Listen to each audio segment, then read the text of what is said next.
जी, अस्सलाम वालेकुम स्टूडेंट्स। आज हम एक इम्पॉर्टेंट लॉन्ग क्वेश्चन डिस्कस करने जा रहे हैं और वो है evolution of eukaryote from prokaryotes. जो यूकैरियोट है वो प्रोकैरियोट से किस तरह से इवॉल्व हुए हैं, ये हम आज देखेंगे। सबसे पहले हम ओरिजिन ऑफ लाइफ की बात करते हैं कि ज़िंदगी का आगाज़ कैसे हुआ। जब हम ओरिजिन ऑफ लाइफ की बात करते हैं तो इसके लिए यानी इस हवाले से बहुत सारी स्पेकुलेशंस हैं। स्पेकुलेशंस कहते हैं क्यास-आराइयाँ को, यानी पंजाबी में जिसको तुक्के कहते हैं।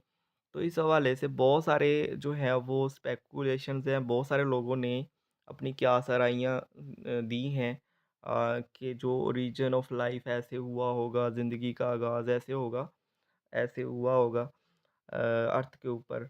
But one of them is that the first living organism was produced deep into oceans in under hot springs called hydrothermal vents. यानी कि बहुत सारे स्पेकुलेशंस हैं ओरिजिन ऑफ लाइफ के हवाले से, लेकिन उन स्पेकुलेशन में से एक स्पेकुलेशन ये भी है कि ज़िंदगी का जो आगाज़ है वो डीप इनटू ओशंस में हुआ है। यानी समंदर की गहराइयों के अंदर कुछ हॉट स्प्रिंग्स हैं, यानी गर्म पानी के चश्मे हैं, जिनको हम हाइड्रोथर्मल वेंट्स कहते हैं। तो वहाँ पे ये ज़िंदगी का आगाज़ हुआ है, यानी पहला जानदार वहाँ पे बना है, वहाँ पे प्रोड्यूस हुआ है, जिसको हम प्रोकैरियोट कहते हैं, जिसको हम बैक्टीरिया कहते हैं। कि वो कहाँ पे बने हैं, वो हाइड्रोथर्मल वेंट्स में बने हैं, गर्म पानी के चश्मों के अंदर बने हैं, जो कि ज़ेरे ज़मीन यानी अंडर वाटर जो हॉट स्प्रिंग्स हैं, वहाँ बने हैं। अगर हम हाइड्रोथर्मल वेंट्स की बात करें, तो इसमें ऐसी क्या बात थी कि वहाँ पे ओरिजिन ऑफ लाइफ हुआ है, ज़िंदगी का आगाज़ हुआ है। हाइड्रोथर्मल वेंट्स जो हैं ये अपने अंदर ये कुछ वो एनर्जी रखता है, यानी यहाँ पे एनर्जी अवेलेबल थी, कुछ रॉ मटेरियल जो है वो अवेलेबल था, जिससे ओरिजिन ऑफ लाइफ पॉसिबल था। यानी जिससे ज़िंदगी का आगाज़ हो सकता था। ज़िंदगी के आगाज़ के लिए, ज़िंदगी के सर्वाइवल के लिए उसके ओरिजिन के लिए जो-जो मटेरियल चाहिए था, जो एनर्जी चाहिए थी, वो यहाँ पे अवेलेबल थी हाइड्रोथर्मल वेंट्स पे। तो जिस वजह से यहाँ पे क्या हुआ, ज़िंदगी का आगाज़ हुआ। अब रॉ मटेरियल से मुराद यहाँ पे क्या हो सकता है? जैसे अगर हम किसी भी जानदार की बात करें, तो उसमें हमें प्रोटीन नज़र आएगी, उसमें हमें कार्बोहाइड्रेट नज़र आएगी। जैसे अगर बैक्टीरिया को देखें तो उसकी सेल मेम्ब्रेन को देख लें, तो सेल मेम्ब्रेन में आपको लिपिड जो है वो नज़र आता है, उसमें प्रोटीन नज़र आती है। तो प्रोटीन को बनाने के लिए क्या चीज़ चाहिए? उसके लिए जो रॉ मटेरियल है वो अमाइनो एसिड होंगे। तो इसी तरह से अगर लिपिड को बनाने के लिए क्या चीज़ चाहिए? फैटी एसिड चाहिए ऑब्वियसली। तो ये फैटी एसिड और जो अमाइनो एसिड्स हैं, ये रॉ मटेरियल यहाँ पे हाइड्रोथर्मल वेंट्स जो हैं यहाँ पे मौजूद होगा, जिस वजह से फिर ये जो छोटे सब यूनिट थे ये असेंबल किए और जिससे क्या हुआ कि ये ऑर्गेनिज़्म जो है ये बन गया। उसके बाद हम बात करते हैं आर्कियो बैक्टीरिया के बारे में। आर्कियोबैक्टीरिया ही असल में ये वो ग्रुप था जो हाइड्रोथर्मल वेंट्स के अंदर जो है सबसे पहले ये प्रोड्यूस हुए थे। और ये क्यों प्रोड्यूस हुए थे, इनमें ऐसी क्या ख़ास बात थी? हाइड्रोथर्मल वेंट्स का जो टेम्परेचर है, यानी वो गर्म पानी के जो चश्मे हैं, उनका जो टेम्परेचर है वो बहुत ज़्यादा हाई होता था और अभी भी हाई है कि 120 डिग्री सेल्सियस उसका टेम्परेचर जो है ये होता है। तो ये वो बैक्टीरिया थे जो 120 के टेम्परेचर के ऊपर सर्वाइव करने की एबिलिटी रखते थे। हैव लेस एवोल्यूशनरी चेंज, तो ऐसे ये बैक्टीरिया के ग्रुप हैं जिसमें एवोल्यूशनरी चेंज जो है वो इतनी ज़्यादा नहीं आई है, ये इतने ज़्यादा नहीं बदले हैं। यही वजह है कि ये सपोर्ट करते हैं वेंट हाइपोथेसिस को। वेंट हाइपोथेसिस इसी को कहते हैं कि ये जो ज़िंदगी का जो आगाज़ हाइड्रोथर्मल वेंट्स में हुआ है, इसको वेंट हाइपोथेसिस कहते हैं। उसके बाद हम नेक्स्ट देखते हैं कि अर्ली इन्वायरमेंट कंडीशंस जो थीं, वो कैसी थीं? अर्ली इन्वायरमेंट कंडीशन की अगर हम बात करें, तो उस वक़्त लिमिटेड न्यूट्रिएंट्स थे, यानी जो न्यूट्रिएंट्स थे वो बहुत कम थे।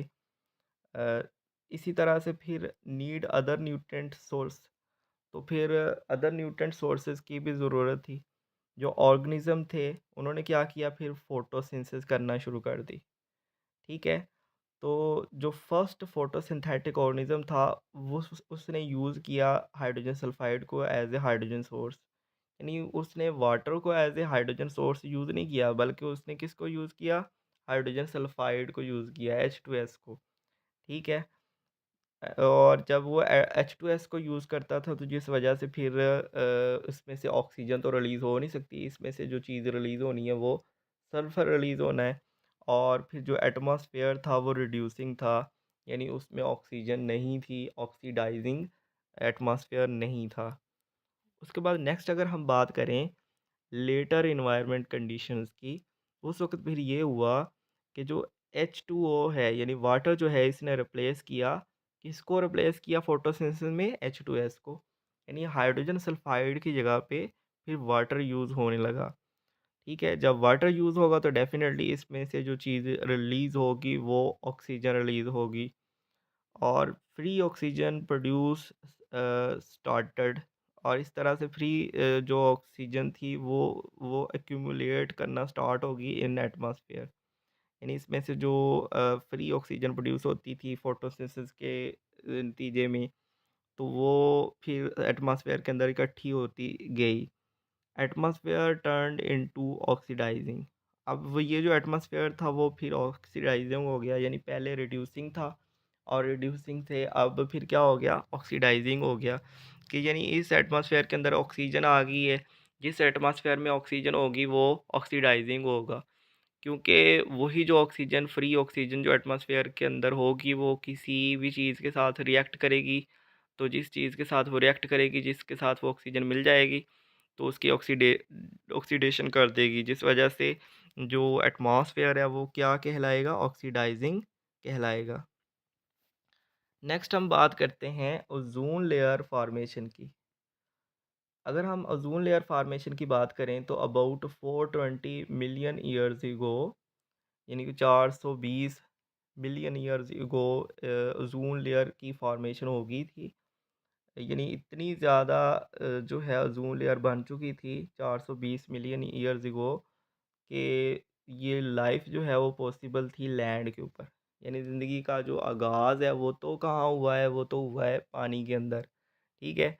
लेकिन 420 मिलियन ईयर्स एगो इतनी ओज़ोन की लेयर भी बन चुकी थी कि अब लैंड जो है उसके ऊपर भी ज़िंदगी जो है वो पॉसिबल थी, ठीक है? और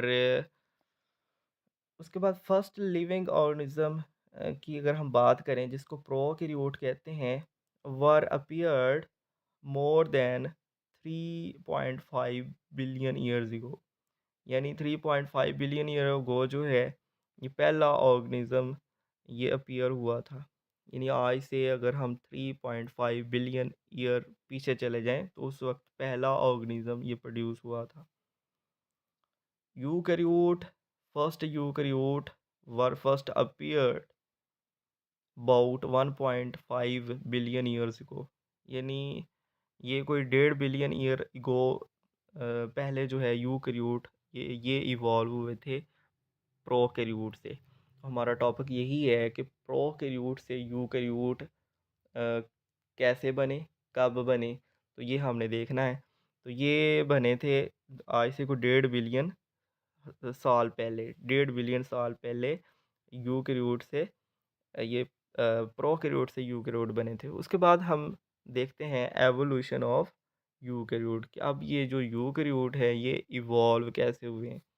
तो इस हवाले से 2 हाइपोथेसिस है कि यूकैरियोट कैसे इवॉल्व हुए हैं प्रोकैरियोट से। पहले हाइपोथेसिस का नाम है एंडोसिम्बियोंट हाइपोथेसिस। दूसरे हाइपोथेसिस का नाम है इन्वेजिनेशन मेम्ब्रेन हाइपोथेसिस। सबसे पहले हम देखेंगे एंडोसिम्बियोंट हाइपोथेसिस को, कि एंडोसिम्बियोंट हाइपोथेसिस हमें क्या कहता है। First propose by Lynn Margulis. ये जो हाइपोथेसिस है ये लिन मार्गुलिस ने प्रपोज किया था। अकॉर्डिंग टू दिस हाइपोथेसिस, इस हाइपोथेसिस के according eukaryotic cell evolved when a large anaerobic bacteria started ingesting small bacteria। Eukaryotic cell जो है वो उस वक़्त बने थे कि जब एक बड़े एनाएरोबिक बैक्टीरिया ने इंजेस्ट करना शुरू कर दिया था, निगलना शुरू कर दिया था। किसको निगलना शुरू कर दिया था? छोटे बैक्टीरिया को पकड़कर खाना शुरू कर दिया था। और फिर उसके रिज़ल्ट में क्या हुआ कि एक यूकेरियोटिक सेल बन गई। यानी ये हाइपोथिसिस जो है, हाइपोथिसिस हम कहते हैं, एक आम बयान को ही कहते हैं कि जो किसी चीज़ के बारे में दे दिया जाता है और इसके गलत होने के चांसेस भी होते हैं, सही होने के चांसेस भी होते हैं।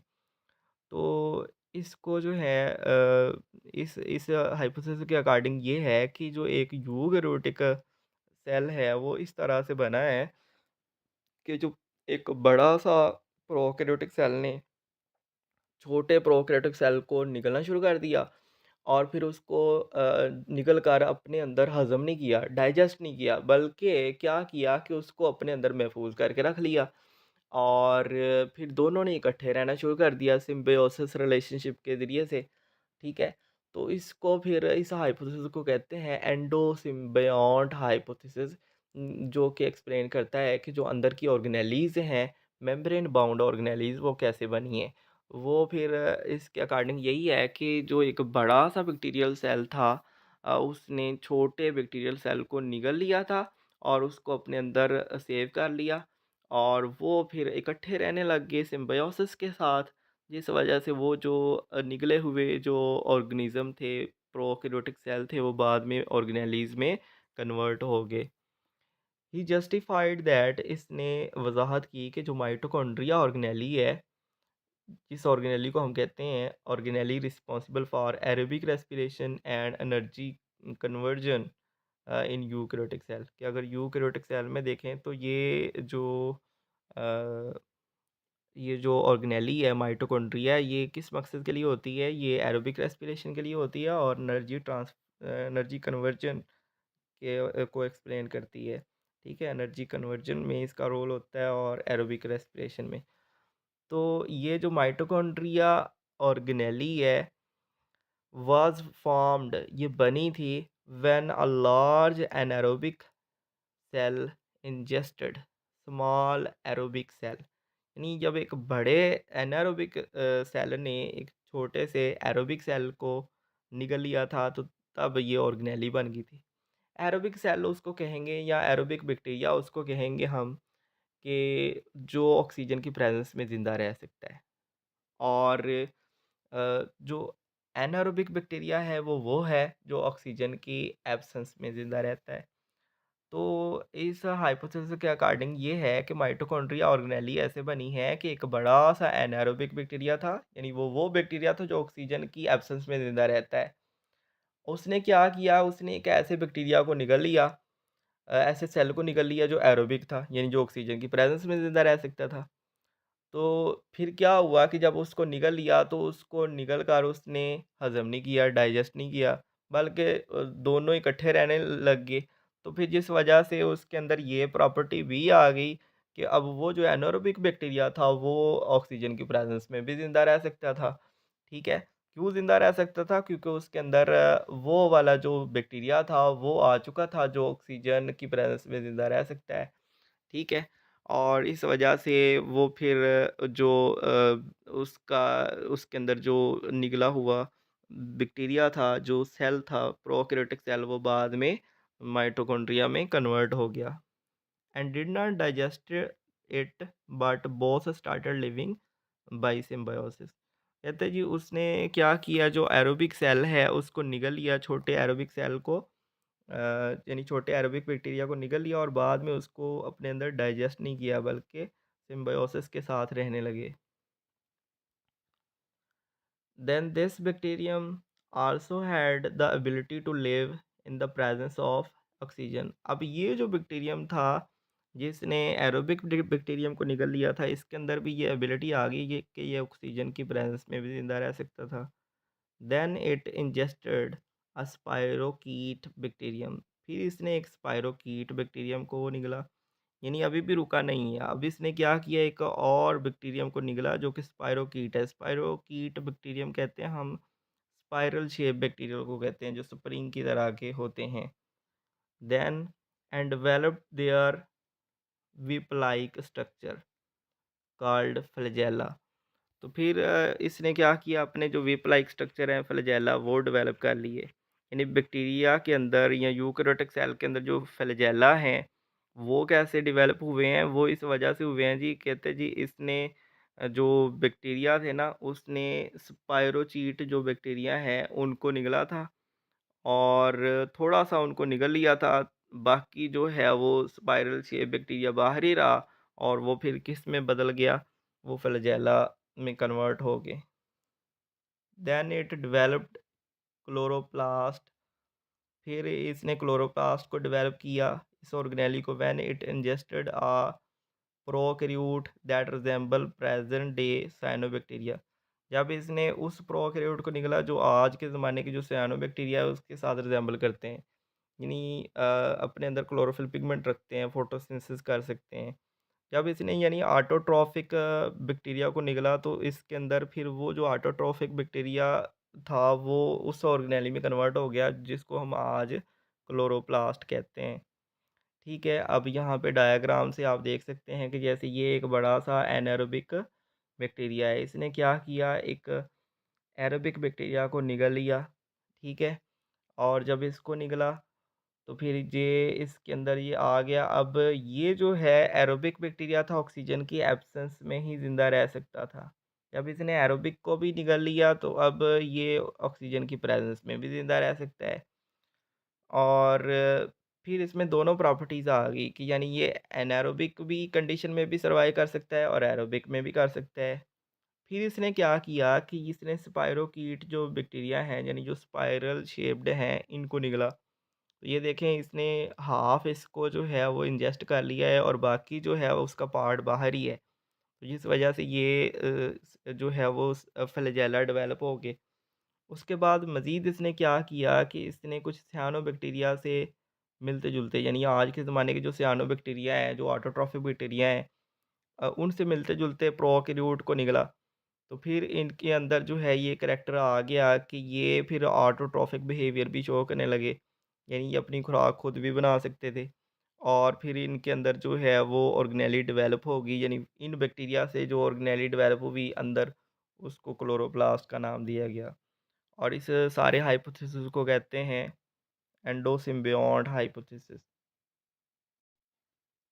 जी, नेक्स्ट हम बात करते हैं इन्वेजिनेशन ऑफ मेम्ब्रेन हाइपोथेसिस या मेम्ब्रेन इन्वेजिनेशन हाइपोथेसिस क्या होता है। According to this hypothesis double membrane bound entities यानी डबल मेम्ब्रेन बाउंड जो कुछ बॉडीज़ हैं जिनको ऑर्गेनेलीज भी कहते हैं वर फार्म्ड, वो बनी थी व्हेन प्रोकैरियोटिक सेल मेम्ब्रेन इन्वेजिनेटेड। यानी जो प्रोकैरियोटिक सेल ने अपनी ही मेम्ब्रेन को, जैसे ये प्रोकैरियोटिक सेल है इसने अपनी ही मेम्ब्रेन को क्या करना शुरू कर दिया, अंदर को ऐसे करके इन्वेजिनेट करना शुरू कर दिया। ठीक है?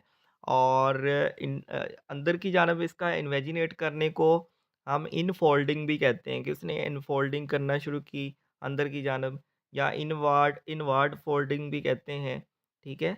कि फ़ोल्डेड इनवार्डली अंदर की जानब जो है वो ऑर्गेनेली जो है जो प्रोकैरियोट हैं, जो बैक्टीरिया है इसकी जो मेम्ब्रेन है वो अंदर की जानब इन्वेजिनेट करती और इससे क्या हुआ कि इनक्लोज़ कर लेती किस चीज़ को, copies of its genetic material.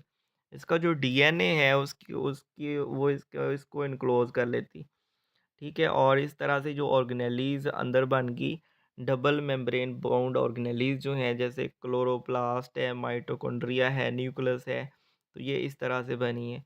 यानी इन्वेजिनेशन ऑफ मेम्ब्रेन हाइपोथेसिस हमें ये बताता है कि जो ऑर्गेनेलीज़ हैं वो किस तरह से बनी हैं, वो एक प्रोकैरियोटिक सेल की बाहर वाली मेम्ब्रेन यानी उसी की अपनी जो मेम्ब्रेन है प्लाज्मा मेम्ब्रेन उसी के अंदर को इन्वेजिनेट करने की वजह से अंदर जो ऑर्गेनेलीज़ हैं डबल मेम्ब्रेन बाउंड ऑर्गेनेलीज़ वो बन गई हैं।